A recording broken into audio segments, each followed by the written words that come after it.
Ketika Kang Deddy Mulyadi, Gubernur Jawa Barat yang dikenal merakyat dan suka blusukan, memutuskan untuk melakukan kunjungan mendadak ke Desa Sukamulia, ia berharap menemukan semangat gotong royong dan kemandirian warga desa. Namun, yang ia temukan justru sebuah pemandangan mencengangkan.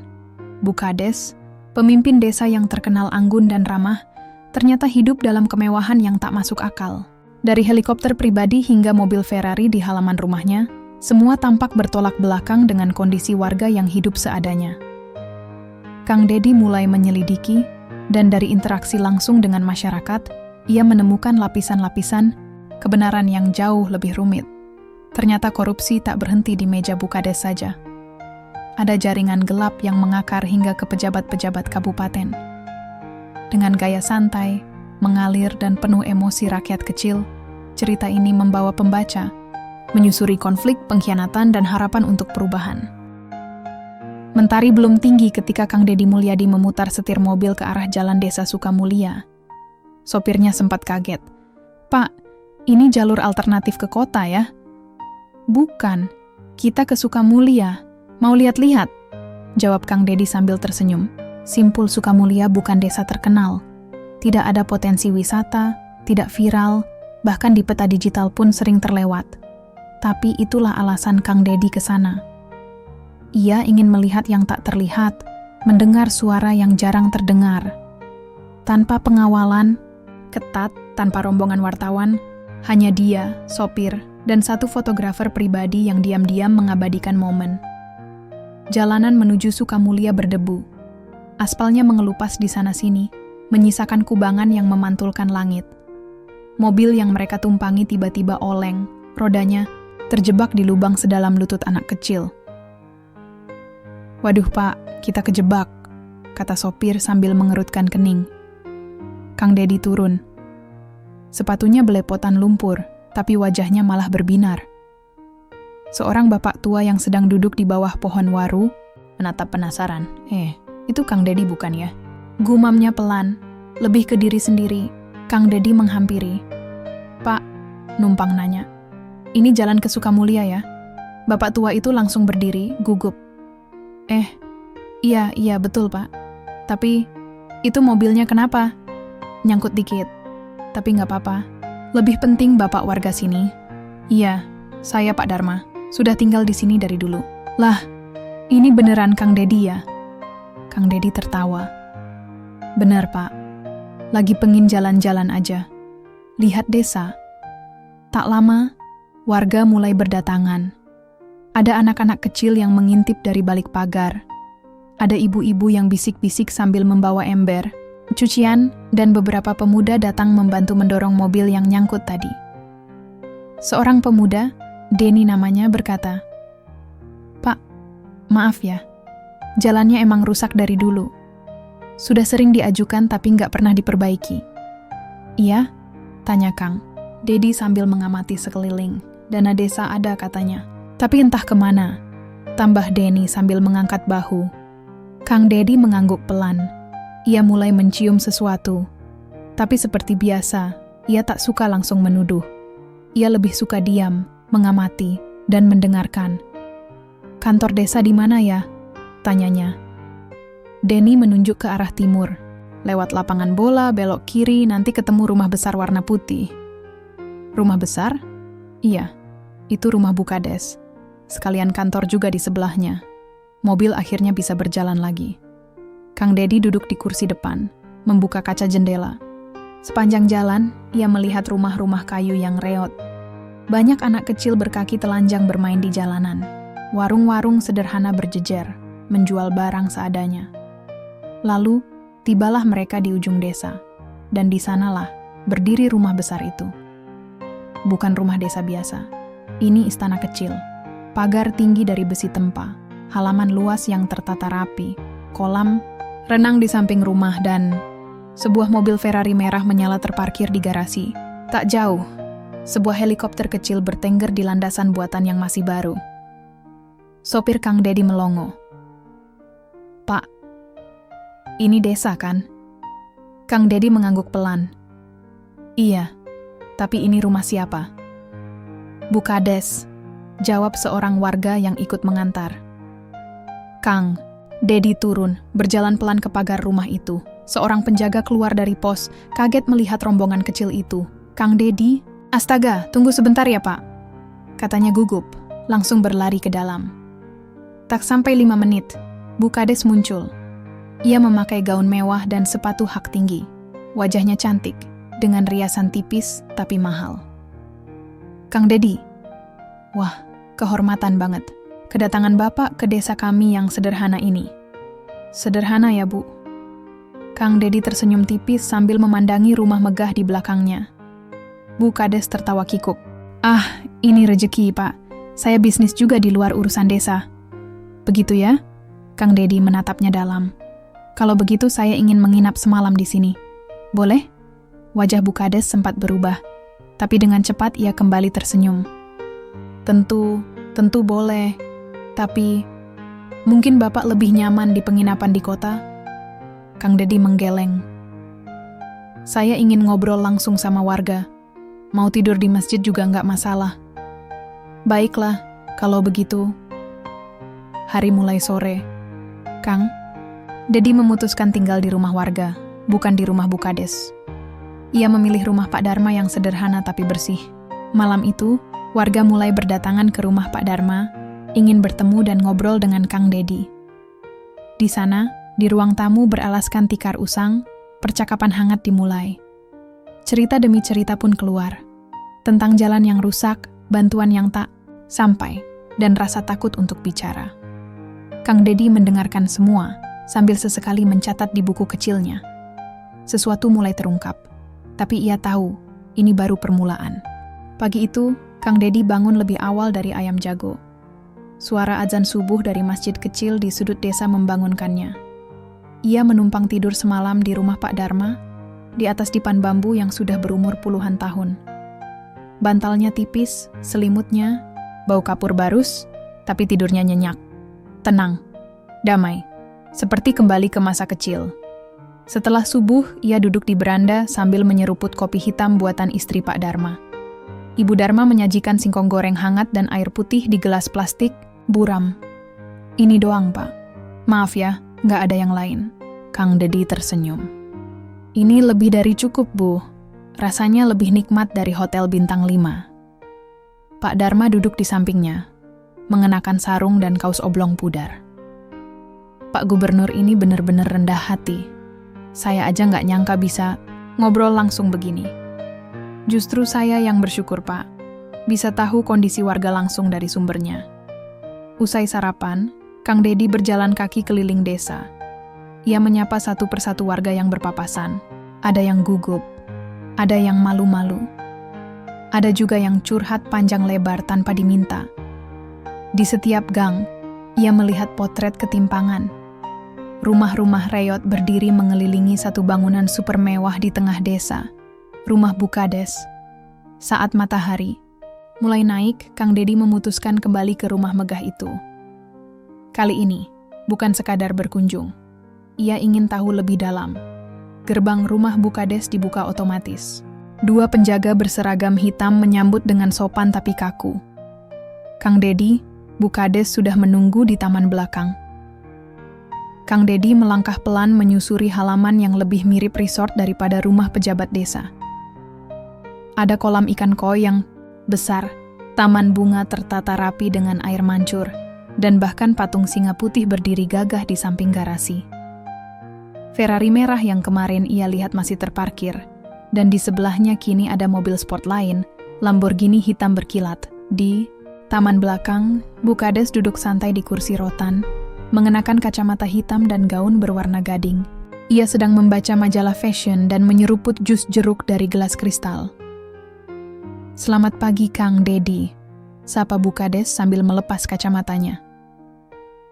Maaf kalau suasananya terlalu berlebihan. Saya memang suka hal-hal estetik. Kang Dedi tersenyum kaku.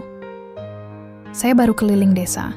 Banyak rumah yang hampir roboh, tapi rumah ibu luar biasa. Bu Kades tertawa kecil. Ah, jangan dibandingkan dong, Pak. Ini hasil kerja keras. Saya juga bisnis skincare online. Lumayan. Viral di TikTok. Dan helikopter di halaman belakang itu? Tanya Kang Dedi pelan. Oh, itu punya teman. Cuma nitip parkir, katanya. Jawabnya cepat, tapi matanya menghindar. Kang Dedi menatap lekat wajah Bukades. Riasannya tebal, senyumnya manis, tapi ada kegugupan samar yang tidak bisa disembunyikan. Ibu tahu, saya bukan datang ke sini untuk jalan-jalan biasa. Saya ingin tahu bagaimana keadaan desa ini dikelola. Tentu. Saya bisa tunjukkan semua laporan keuangan, Pak. Transparan kok. Saya malah sering posting di Instagram soal kegiatan desa. Kang Dedi mengangguk. Kalau begitu, saya minta semua dokumen penggunaan dana desa tahun ini, termasuk rincian anggaran pembangunan dan pengeluaran belanja. Bukades tersentak kecil, tapi segera tersenyum lagi. Bisa. Tapi, mohon waktu. Staf saya lagi rapat, jadi mungkin nanti siang.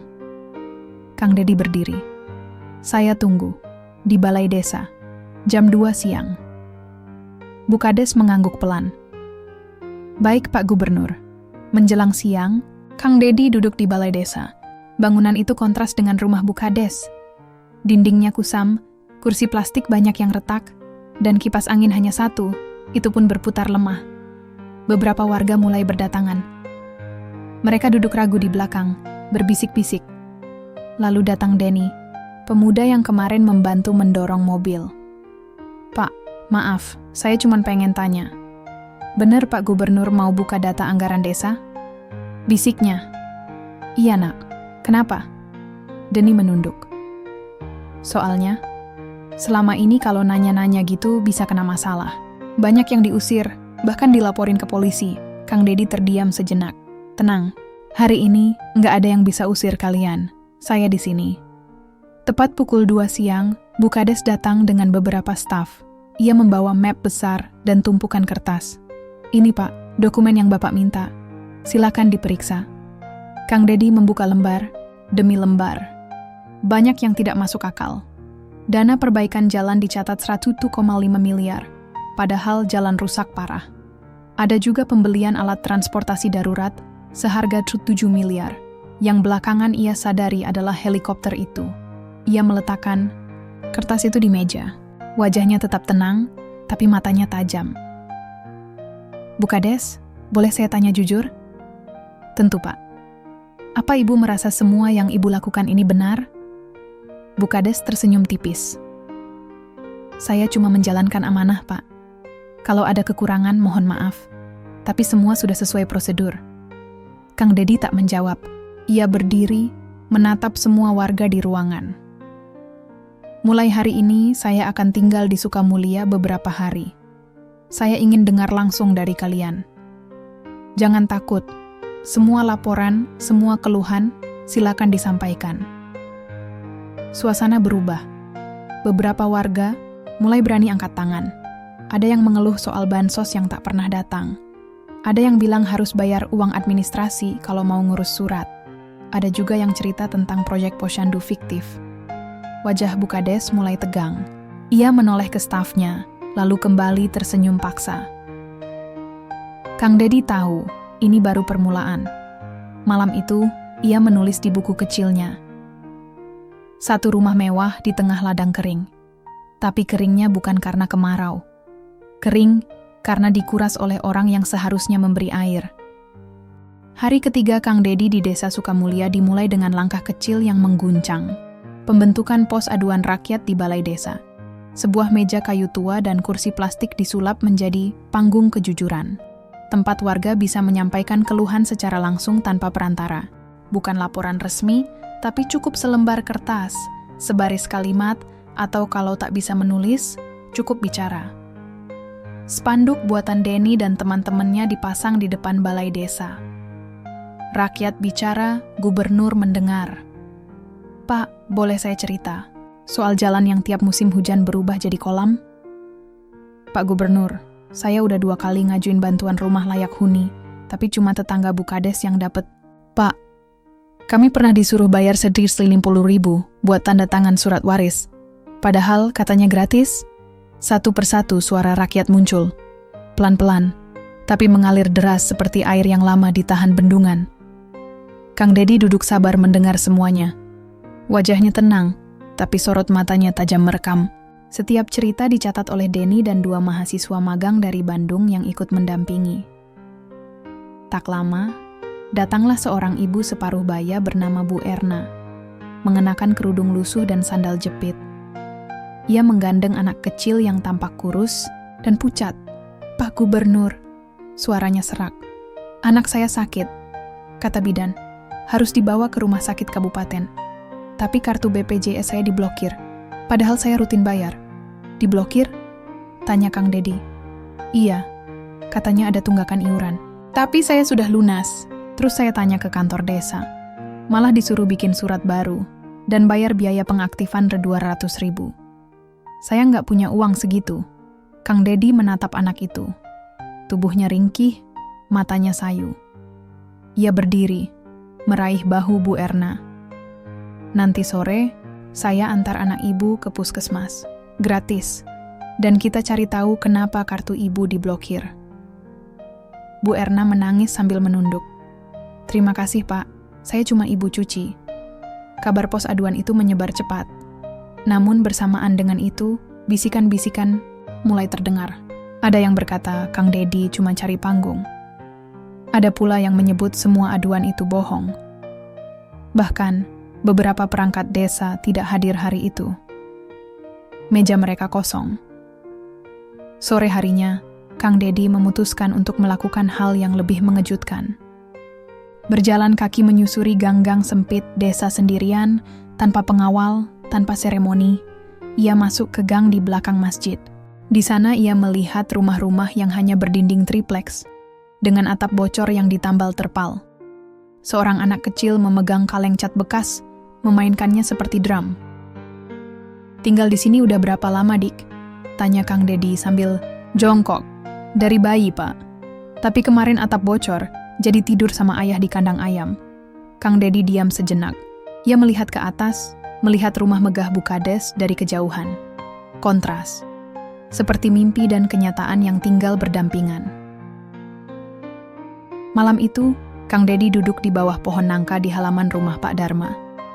Ditemani kopi dan pisang rebus, ia membuka satu persatu surat yang dimasukkan warga ke kotak aduan. Sebagian hanya curhatan sederhana. "Pak Gubernur, terima kasih udah datang. Baru kali ini rasanya kayak punya pemimpin. Pak, saya malu, saya perangkat desa. Tapi saya juga takut ngomong." Namun satu surat menarik perhatian, tanpa nama. Isinya hanya tulisan tangan. "Hati-hati, Pak. Uang di desa ini tidak berhenti di Bukades. Ada yang lebih tinggi.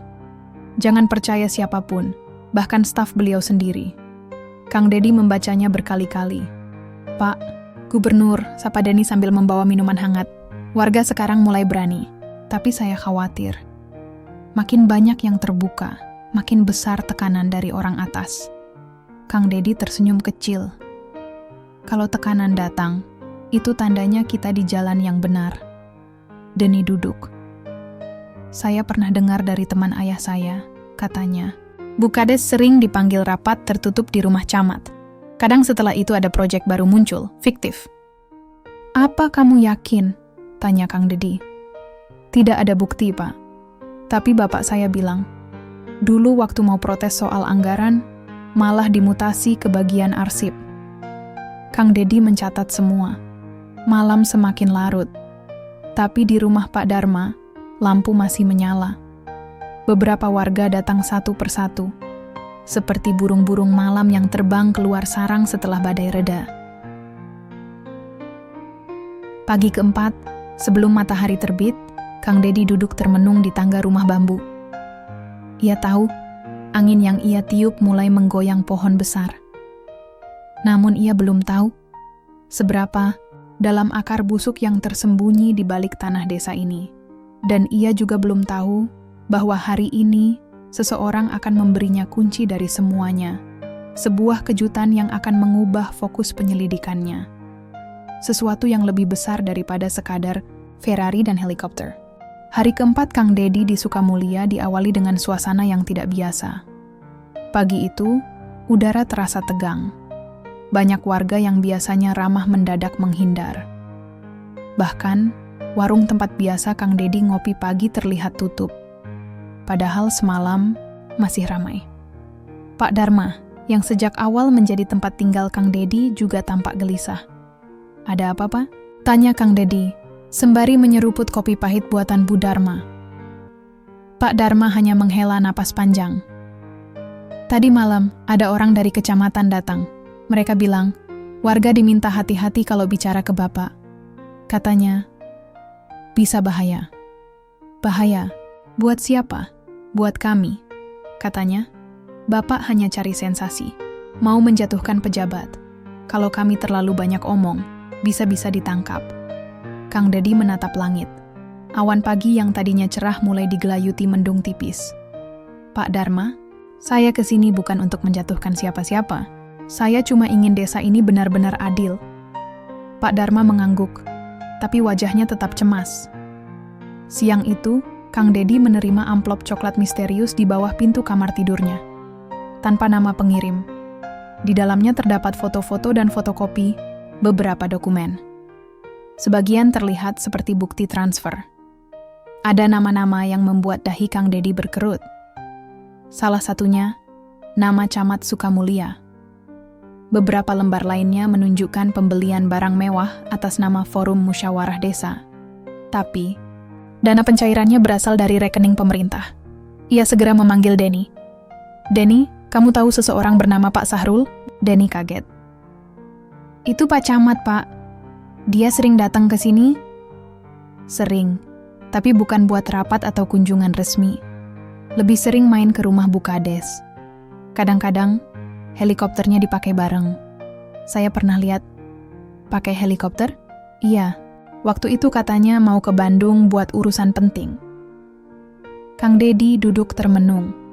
Yang semula hanya dugaan penyalahgunaan dana oleh Bu Kades, kini mengarah ke atas, pejabat di level kecamatan. Malam harinya, Kang Dedi mengundang beberapa tokoh masyarakat ke balai desa. Kali ini, tanpa pengumuman resmi, hanya mulut ke mulut. Ia sengaja tak melibatkan staf desa agar tak bocor ke telinga pihak-pihak yang ingin menutup-nutupi kebenaran. Yang datang hanya 7 orang, tapi 7 orang itu cukup membawa cahaya ke gelapnya Sukamulya. Salah satunya adalah Pak Syukur, mantan perangkat desa yang sudah pensiun. "Saya sudah tua, Pak Gubernur, tapi kalau saya diam, berarti saya bagian dari mereka," ujarnya tegas. Pak Syukur lalu membuka satu folder berisi data dan bukti yang ia kumpulkan selama bertahun-tahun. Tentang proyek sumur bor yang tak pernah selesai, tentang bantuan peternakan yang hanya dicairkan di atas kertas, tentang dana pelatihan UMKM yang mengalir ke rekening pribadi staf kecamatan.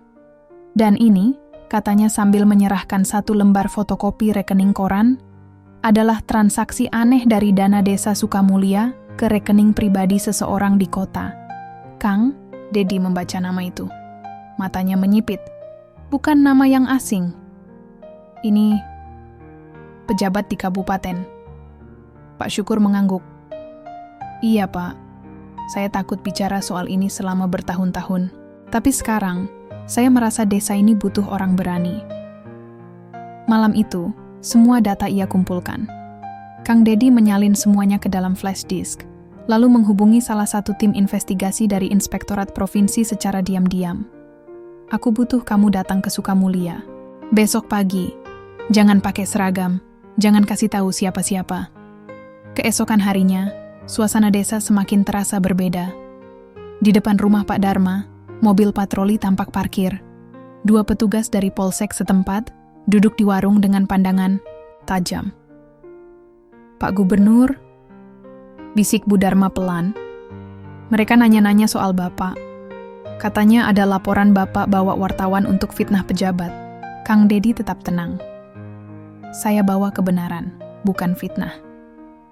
Siangnya Bu Kades mendatangi rumah Pak Dharma. Tapi kali ini, ia tak sendiri.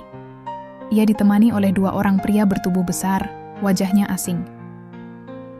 "Pak Gubernur," ucap Bu Kades dengan nada manis yang terasa dibuat-buat. "Kami ingin bicara secara pribadi. Mungkin ada kesalahpahaman." Kang Dedi berdiri, lalu menatap kedua pria berbadan besar itu. Kita bisa bicara, tapi mereka tunggu di luar. Wajah Bu Kades menegang, tapi akhirnya mengangguk.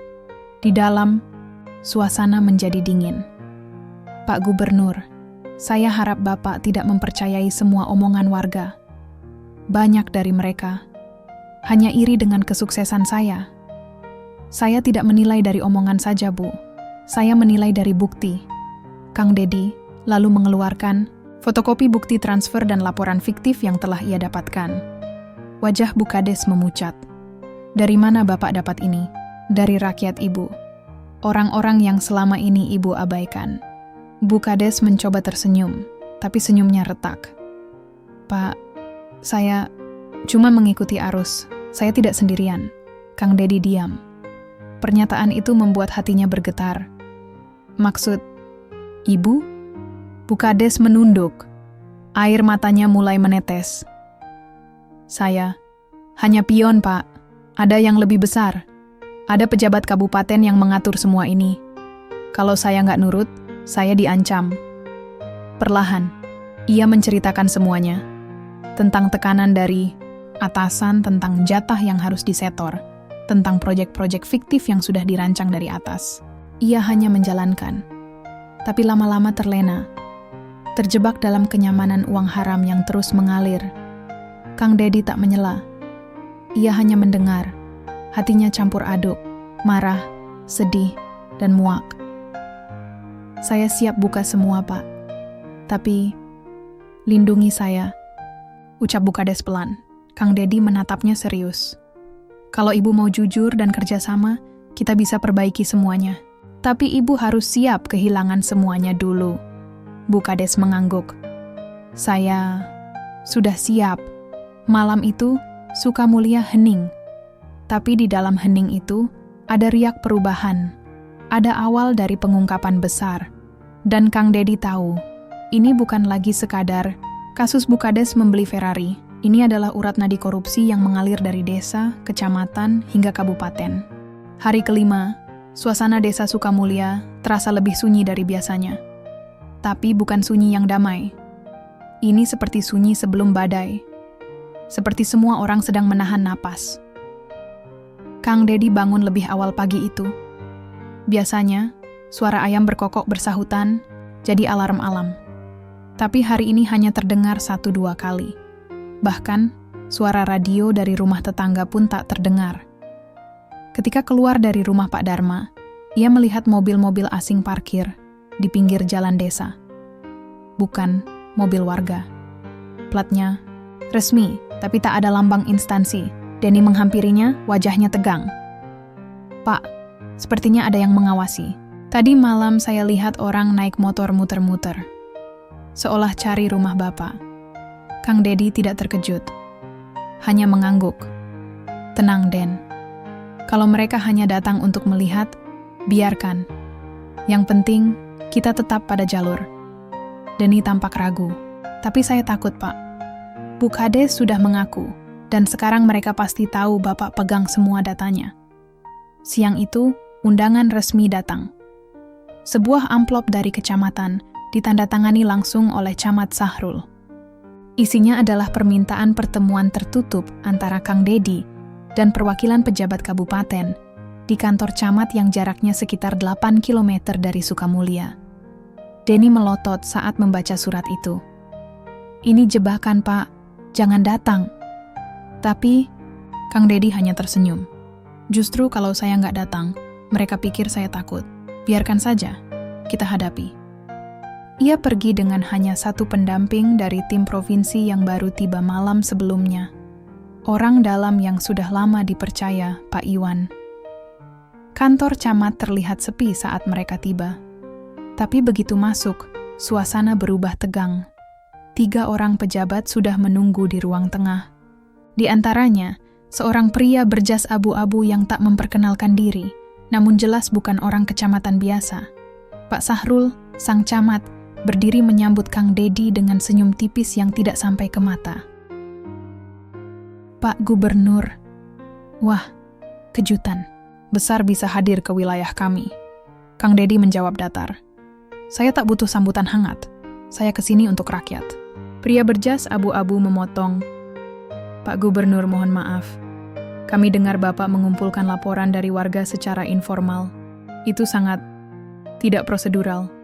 Bisa menimbulkan fitnah. Kang Dedi menatap tajam. Fitnah hanya muncul kalau kita takut pada kebenaran. Dan saya hanya mendengar rakyat. Pejabat itu mencoba menahan amarah. Kami hanya ingin mengingatkan, Pak. Sebaiknya Bapak menghentikan kegiatan yang tidak melalui jalur resmi, karena bisa berdampak hukum. Pak Iwan, yang mendampingi, segera mengeluarkan map dari tasnya. Ini sebagian dari bukti awal. Kalau Bapak ingin jalur hukum, kami siap. Tapi jangan salahkan kalau arusnya balik ke atas. Pak Sahrul berkeringat. Pejabat berjas tampak tidak senang. Kami anggap ini peringatan, Pak Gubernur. Kami berharap Bapak segera menyudahi sandiwara ini. Karena sekali saja nama pejabat kabupaten disebut dalam laporan resmi, dampaknya akan luas. Kang Dedi berdiri. Terima kasih atas peringatannya. Sekarang izinkan saya memberikan peringatan balik. Siapapun yang menyakiti rakyat kecil akan berhadapan dengan saya. Sampai ke akar-akarnya. Ia keluar dari ruangan tanpa menoleh lagi. Kepulangan Kang Dedi ke Sukamulia disambut warga yang mulai resah. Ada yang melihat aparat desa berbisik-bisik di warung. Ada pula kabar bahwa sebagian laporan warga mulai hilang dari kotak aduan. Namun Kang Dedi tidak gentar. Malam itu, ia mengadakan pertemuan tertutup di rumah Pak Darma. Kali ini, hadir lebih banyak tokoh masyarakat, termasuk 2 guru SD, seorang mantan lurah, dan seorang bidan. Pak Gubernur, kata Bu Rini, guru yang sudah mengajar sejak zaman Orba. Sejak Bapak datang, desa ini seperti punya nyawa lagi. Tapi kami tahu, kalau Bapak pergi, mereka akan mulai menekan warga satu-satu.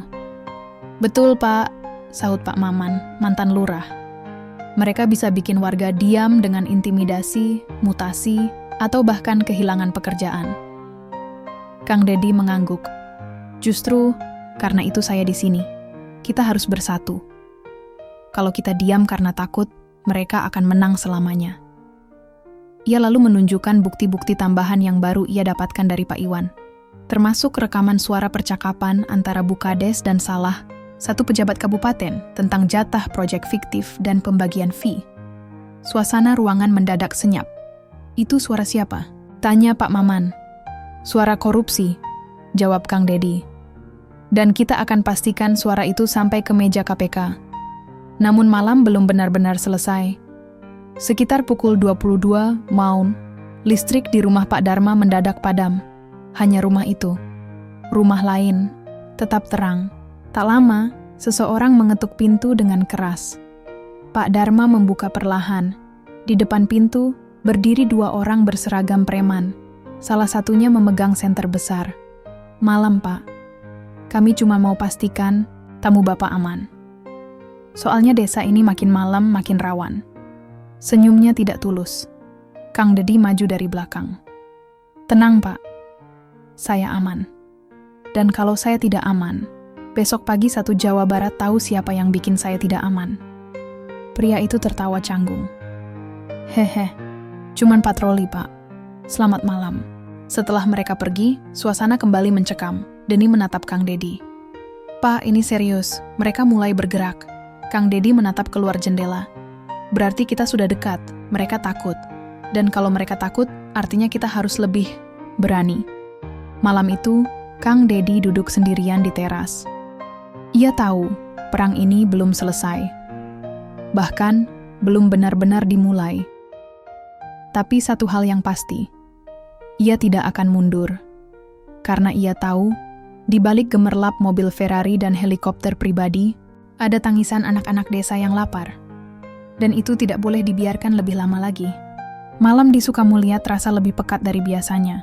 Bukan hanya karena listrik padam tanpa alasan yang jelas, tapi juga karena suasana tegang yang menyelimuti rumah Pak Darma. Di dalam, Kang Dedi duduk termenung. Di tangannya, map coklat berisi dokumen yang bisa menjatuhkan lebih dari sekadar Bukades. Ini bukan cuma soal desa, gumamnya, lebih kepada diri sendiri. Ini sudah sistemik. Di hadapannya, Denny tampak gelisah. Ia baru saja menyelinap keluar dari kantor kecamatan tadi sore dan membawa pulang rekaman CCTV serta bukti transaksi ilegal antara pejabat kabupaten dan pihak kontraktor proyek fiktif. Ada nama Camat Sahrul, Pak, bisik Denny. Sama satu orang dari Dinas Pemberdayaan Masyarakat Desa. Mereka sering datang tengah malam, masuk lewat pintu belakang kantor desa. Kang Dedi menarik napas panjang. Ia tahu, ini bukan lagi perkara satu kepala desa gila belanja. Ini jaringan. Subuh harinya, rumah Pak Dharma dilempari batu. Jendela depan pecah. Bu Murni menjerit, anak-anak menangis. Untung tak ada yang terluka. Pak Dharma, dengan napas memburu, hanya berkata, mereka mulai main kotor. Kang Dedi diam. Ia tahu ini peringatan, tapi justru itu yang membuat tekadnya semakin bulat. Ia segera menghubungi kenalannya di Inspektorat Provinsi dan seorang jurnalis lama, Damar, dari stasiun Televisi Nasional. Dam, kamu mau berita eksklusif? Tanya Kang Dedi lewat telepon. Datang ke Sukamulia hari ini juga. Aku kasih bahan yang lebih panas dari sidang DPR.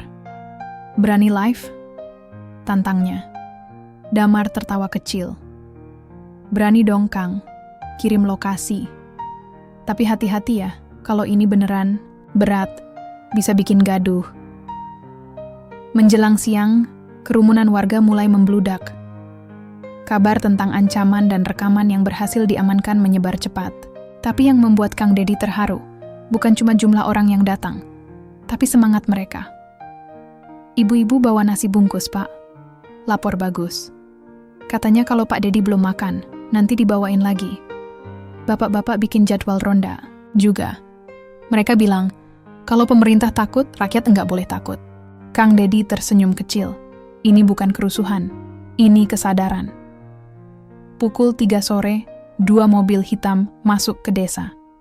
Dari dalamnya turun 5 orang berpakaian rapi, mengenalkan diri sebagai tim klarifikasi dari kabupaten. Salah satu dari mereka, pria berkumis tipis, menyodorkan surat yang anehnya tidak ada kop resmi.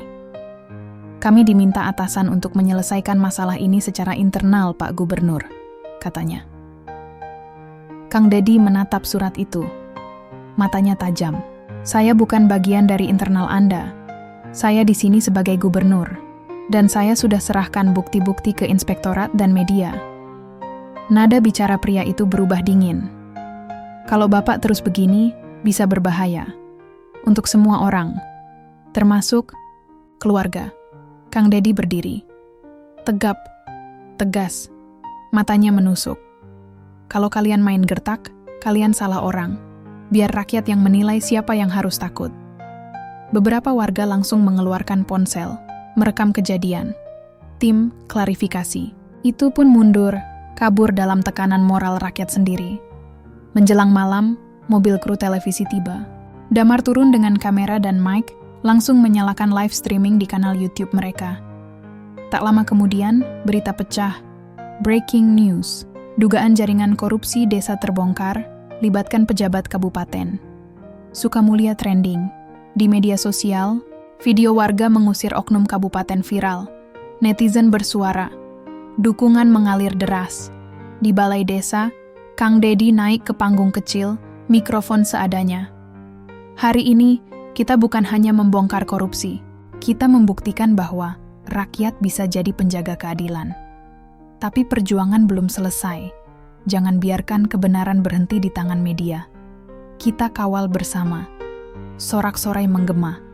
Tak lagi takut. Tak lagi diam. Di langit malam itu, bintang terlihat lebih terang. Mungkin karena rakyat di bawahnya akhirnya bersinar juga. Pagi ke-7 datang tanpa senyum. Rumah Pak Dharma masih menyisakan jejak kekerasan. Jendela yang retak, serpihan kaca di lantai, dan ketakutan di mata anak-anak yang belum hilang. Namun sesuatu berubah hari itu. Bukan hanya Kang Dedi yang bangun dengan tekad, tapi seluruh warga Sukamulia. Sejak subuh, orang-orang mulai berdatangan ke halaman rumah Pak Dharma. Ibu-ibu membawa tikar, bapak-bapak membawa termos kopi dan roti kering. Tidak ada yang menyuruh, tapi semua tahu Mereka harus bersatu atau kembali dibungkam selamanya. Denny, yang semula cemas dan takut, kini berjalan mondar-mandir membantu menyusun berkas aduan, memperbanyak salinan, dan mengatur giliran warga yang akan memberikan kesaksian langsung kepada tim gubernur. "Pak, saya siap bicara," kata Pak Arman, mantan ketua RT yang pernah dipecat karena menolak menandatangani proposal fiktif.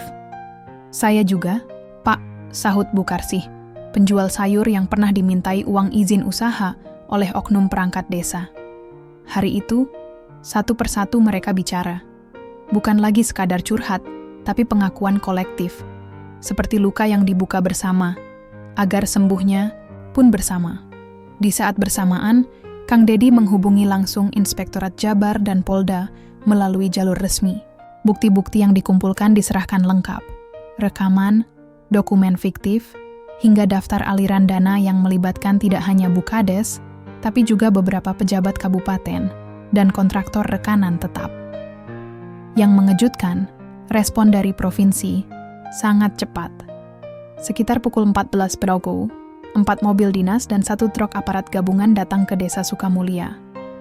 Bukan untuk menangkap warga, tapi untuk mengamankan bukti dan menyegel kantor desa. Warga yang awalnya ragu mulai bersorak, alhamdulillah. Akhirnya ada juga yang turun langsung. "Ini baru pemimpin, Kang Dedi mah bener-bener gas." Petugas mengenakan rompi khusus bertuliskan tindak pidana khusus. Mereka masuk ke kantor desa, membuka brankas, menyita komputer, dan menggiring beberapa staf untuk dimintai keterangan. Bukades sendiri tidak terlihat. Kabar terakhir, ia kabur sejak pagi, dibantu mobil mewah milik seorang pejabat kabupaten yang sering datang diam-diam ke Sukamulia. Namun Kang Dedi tak berniat mengejar secara pribadi. "Biarkan hukum bekerja," ucapnya pelan. "Tugas kita sudah cukup, membuka mata dan hati rakyat." Malam hari, balai desa yang biasanya sunyi justru ramai. Bukan untuk rapat perangkat, melainkan musyawarah warga. Untuk pertama kalinya, rakyat Sukamulia duduk setara dalam satu lingkaran besar. "Kita jangan hanya berhenti di sini," ujar Pak Arman. "Kalau Bukades diganti tapi sistemnya tetap busuk, ini semua bisa terulang." "Betul," sahut Denny. "Kita bentuk tim pengawas desa dari warga, supaya ada yang ngawasin dari dalam." Kang Dedi tersenyum. Ia duduk di sudut ruangan, menikmati kopi pahit buatan Pak Dharma, sambil melihat bagaimana benih perubahan mulai tumbuh. Ia tidak pidato, tidak pula memberi perintah. Hari itu ia hanya menjadi pendengar yang bahagia. Sebelum tidur, Kang Dedi menulis catatan harian. Hari ini, rakyat kecil membuktikan bahwa suara mereka bisa mengguncang kekuasaan. Tapi perjuangan belum selesai. Aku harus pastikan ini bukan sekadar kasus. Ini harus jadi gerakan. Gerakan melawan korupsi, dari desa, dari akar, dari suara yang dulu dianggap remeh. Sudah seminggu sejak keributan besar di desa Sukamulia menjadi sorotan nasional. Media televisi, radio, hingga media sosial masih membahas kasus Bukades dan jaringan korupsi yang terbongkar. Tapi di balik semua itu, hidup harus terus berjalan. Kang Dedi masih tinggal di desa, meski rencananya hanya 1 malam. Ia merasa belum tuntas kalau belum melihat warga benar-benar mengambil kembali kendali atas desanya. Kalau cuma bongkar korupsi tapi sistemnya nggak dibenerin, itu sama aja bohong, ucapnya kepada Denny, yang kini lebih sering duduk di balai desa, mencatat dan membantu urusan warga. Pagi itu, suasana balai desa jauh berbeda dari biasanya. Tak ada lagi wajah-wajah pejabat dengan mobil mewah dan kaca gelap. Yang ada justru anak-anak muda desa membawa laptop, papan tulis, dan spidol warna-warni. Mereka sedang menggelar musyawarah desa rakyat, forum pertama yang diinisiasi oleh warga sendiri. Di sana, mereka membahas anggaran, prioritas pembangunan, dan pembentukan tim pengawasan independen. "Pak Gubernur, boleh bantu jadi saksi ya?" tanya Bagus sambil tersenyum, menyodorkan dokumen hasil musyawarah. "Dengan senang hati," jawab Kang Dedi. "Tapi jangan anggap saya pemimpin kalian. Pemimpin sejati di sini ya kalian sendiri." Sorak kecil terdengar. Beberapa orang bahkan memeluk Denny dan Bagus. Mereka yang dulu hanya penonton kini jadi aktor utama perubahan. Bu Kades sudah resmi ditahan. Begitu juga beberapa pejabat kabupaten yang terlibat. Dari hasil penyelidikan, diketahui dana miliaran rupiah dialirkan ke berbagai proyek fiktif, termasuk pembelian helikopter dan Ferrari yang diduga dipakai untuk menyamarkan pencucian uang. Dan lucunya, barang-barang mewah itu kini jadi barang bukti yang justru mengundang tawa warga. Mobil segede itu, ngapain coba di jalan desa kita yang rusak? Kata Pak Arman sambil terkekeh. Helikopter sekarang dipajang di kantor kejaksaan. Jadi latar selfie pengunjung. Suatu sore, Kang Dedi duduk di bawah pohon besar dekat lapangan bola desa. Di sebelahnya, Pak Dharma membawa 2 gelas kopi. Senja menyebar warna jingga ke seluruh langit Sukamulia. Pak Gubernur, kata Pak Dharma lirih. Terima kasih ya, karena udah nggak cuma datang, tapi benar-benar tinggal dan peduli. Kang Dedi hanya tersenyum. Saya nggak bisa janji, semua masalah selesai. Tapi kalau rakyat bisa sadar dan bersatu kayak sekarang, saya yakin perubahan bisa jadi nyata. Anak-anak berlarian di lapangan, tertawa riang.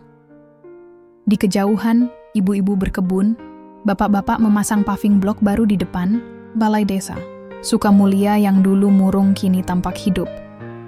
Sebelum pulang ke Bandung, Kang Dedi berdiri di gerbang desa. Warga berkumpul untuk mengantar. Tak ada seremoni mewah, hanya pelukan hangat dan doa tulus. Kalau kesini lagi, nggak usah bawa rombongan, Pak. Cukup bawa kopi dan cerita. Celetuk Bu Karsi sambil tertawa. Denny menghampiri dan menyerahkan sebuah buku kecil. Catatan warga. Isinya kritik, saran, dan harapan. Buat Bapak, supaya kalau nanti lupa, bisa dibaca ulang. Kang Dedi menerima buku itu, membuka halaman pertama. Kami bukan rakyat kecil, kami rakyat yang dulu dibungkam. Sekarang kami bersuara, dan kami akan terus bicara, meski tak semua orang mau mendengar. Ia menutup buku itu dengan mata berkaca-kaca. Epilog. Beberapa bulan kemudian, Sukamulia jadi desa percontohan anti korupsi di Jawa Barat. Banyak kepala desa datang belajar tentang keterbukaan dan partisipasi rakyat. Sementara itu, Denny terpilih jadi ketua tim pengawasan desa, dan Bagus membuka pelatihan jurnalistik warga agar masyarakat bisa terus mengawal pemimpinnya. Dan Kang Dedi, ia menulis buku berjudul Dari Sukamulia ke Jawa Barat. Perlawanan rakyat dimulai dari desa. Ia tahu, perjalanan masih panjang. Tapi, hari itu di desa kecil bernama Sukamulia, sebuah titik balik telah terjadi dan dari titik itu masa depan dibangun